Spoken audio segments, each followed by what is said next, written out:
you would notice you pronounce it with the point of articulation is usually the back of the tongue touching the roof of the mouth. And I said for calf is nearer to the mouth, but for cough is farther away towards the tongue, towards the throat.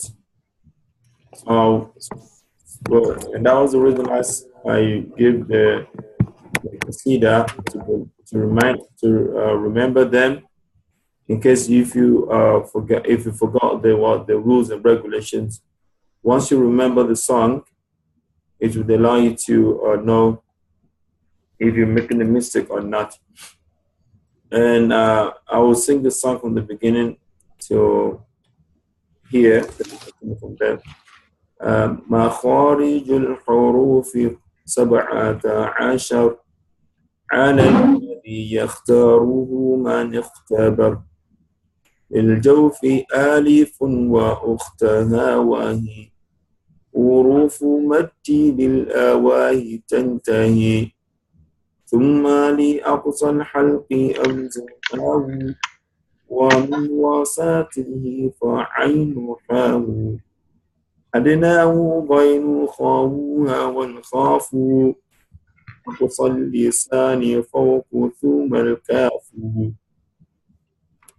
Now the meaning of the last one is, and the cough is pronounced from the deepest part of the tongue above, means behind the tongue, meaning looking from the mouth, inside the mouth, that the cough is deeper inside, close to the throat.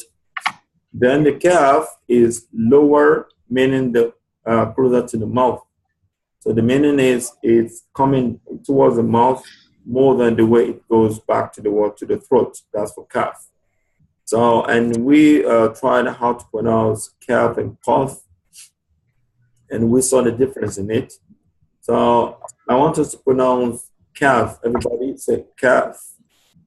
Calf. You would feel that the tongue is not touching the upper palate much. But now pronounce cough. Cough. Cough. Cough. Cough. For cough is deeper inside as you feel when you pronounce it. So now today we'll continue with the next one, the middle of the tongue.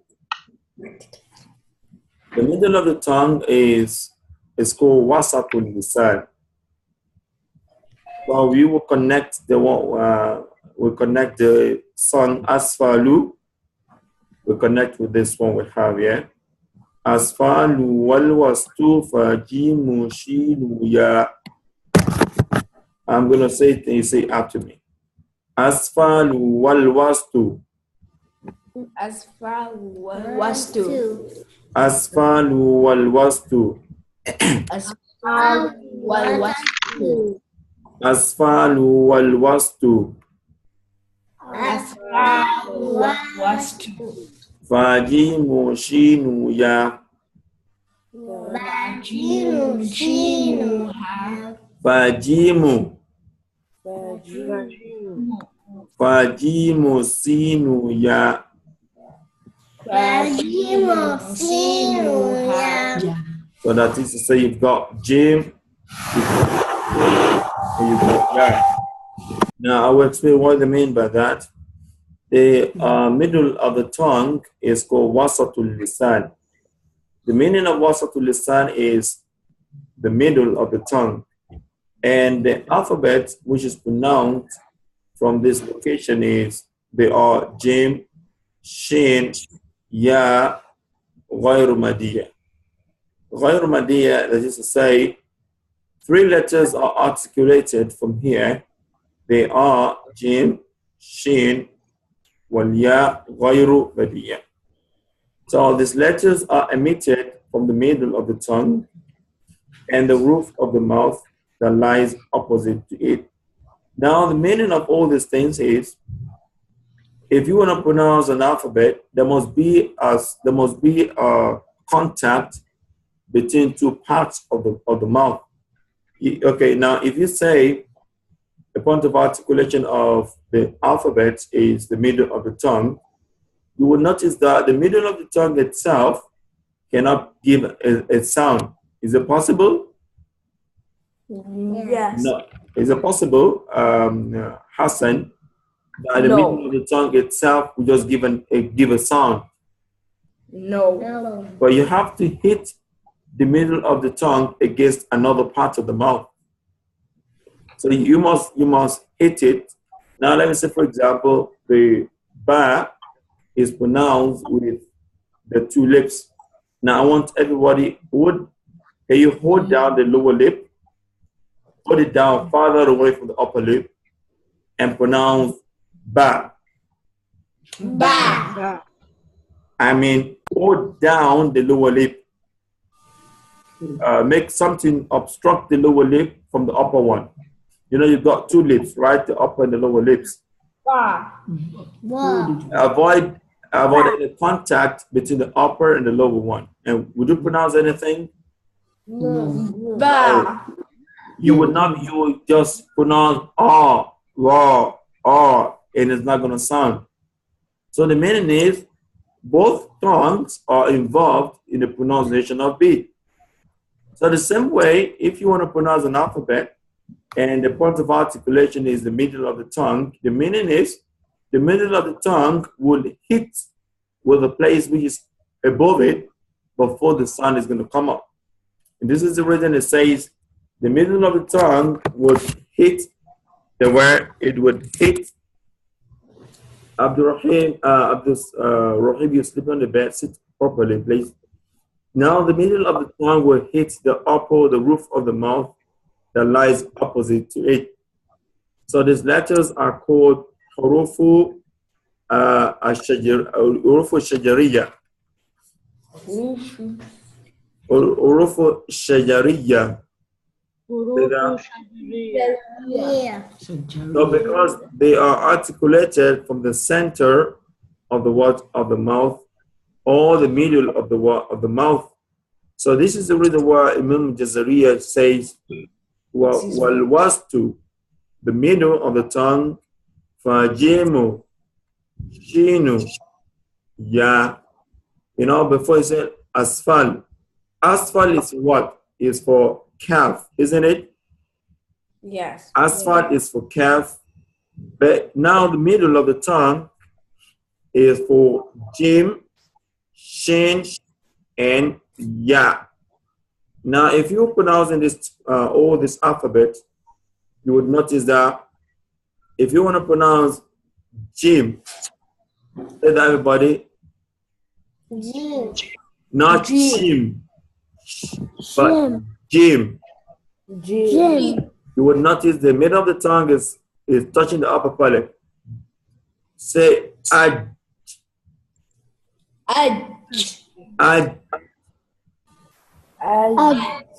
Now, before you release the sound, where was the tongue? Was it up or down? Down. Now, pronounce it again. Ad. Now, through your tongue, does it have a contact with the upper palate or the down side of it? Up. It has a contact with the up, because when you say ad, the tongue went up. And you know the way the scholars knew all these things is they would when they use this there's a machine called what's the name that would see through your body when you're talking. It's called magnetic resonance sound, MRI. So the MRI machine would make the scholars to see through your body when you're talking, and they were able to testify to the fact that these things are correct. Now, whenever you want to pronounce Jim, you notice the mouth to make the tongue is going to touch the upper palate before the sound comes out. Jim. So everybody. In that place. Jim. The same thing if you want to pronounce shin. Shin.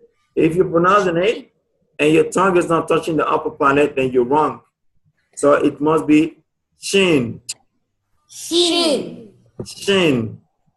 Shin. And ya. Yeah. Ya. Yeah. So these are the three alphabets for the middle of the word of the tongue. So that is pretty easy and we can actually remember. But I want you to make sure you memorize a song that would allow you to remember all the time. Now I'm going to read it again. You didn't upload the video. Yes? You didn't upload the video. You made a video for this. I did. And maybe I'm going to check it again. Now, walwastu. Walwasu. Fajimu. Shinu ya. Walwastu. Fajimu. Shinu ya. So the meaning is, and the middle, meaning the middle of the tongue, is used for pronouncing jim, shin, and ya. Now we would go to the next stage. Now, before the rest of articulation points of the tongue are discussed, the teeth and the names in Arabic will be mentioned to you. So it is very important to know this in order to comprehend where each letter is being articulated. You know, if you want to pronounce some alphabet with a tongue also, the tongue has a way to contact the upper palate and also has a way to contact all the teeth. So this is the reason why it's giving a fit to name all the teeth to you before we can be able to read. Now, adults normally used to have 32 teeth. Some people have less than that. The following pictures give the names and the location of the teeth in Arabic and also in English. Now, I want you to master this. This is a picture. Now, in biology or in general sciences or elementary sciences, we've been able to know that the one in the middle, the four ones in the middle here, they are called the incisors. Yes or no? Yes. Yes. There is 1, 2, 3, 4. These are the incisors. Let me use my two. So we call these ones the incisors. The basic reason we call them that name is because they are meant for biting. These are the incisors. Let me paint them in red so that we can actually. So these are the ones which are called the incisors. Now the incisors cannot be divided into different names based on their location. Now the one which is in the middle is called the central incisor. It's called the central incisor. And that's what it's called what?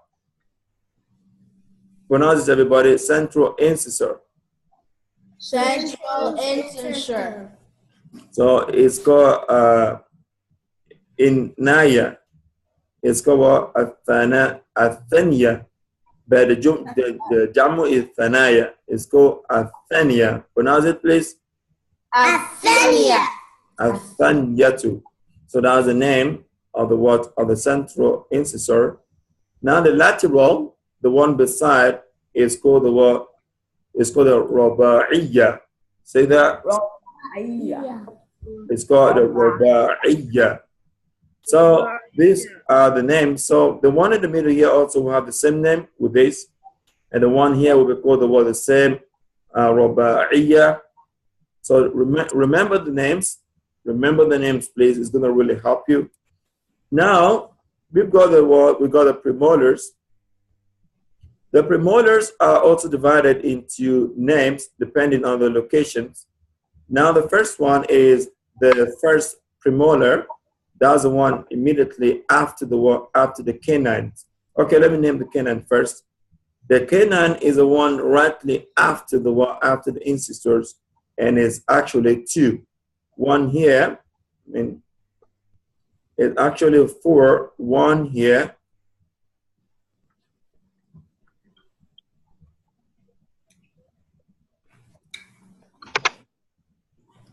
You got one here. You got the other one here. You have the same one down. You have another one down. Is that understood? Yeah. So there's another one down here. So these are the four canines you have. So these are the four canines you have. You got 1, 2, 1, 2, 3, 4. No, it's here. This is this. Now the point I'm making is the canine is called naib. Say that, everybody. Naib. Naib.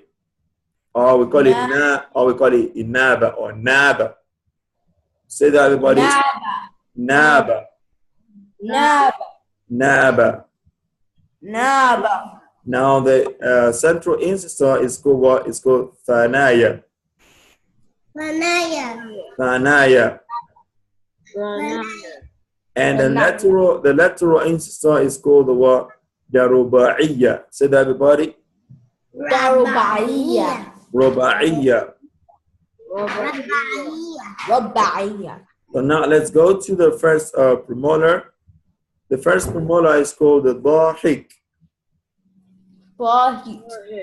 Dahik.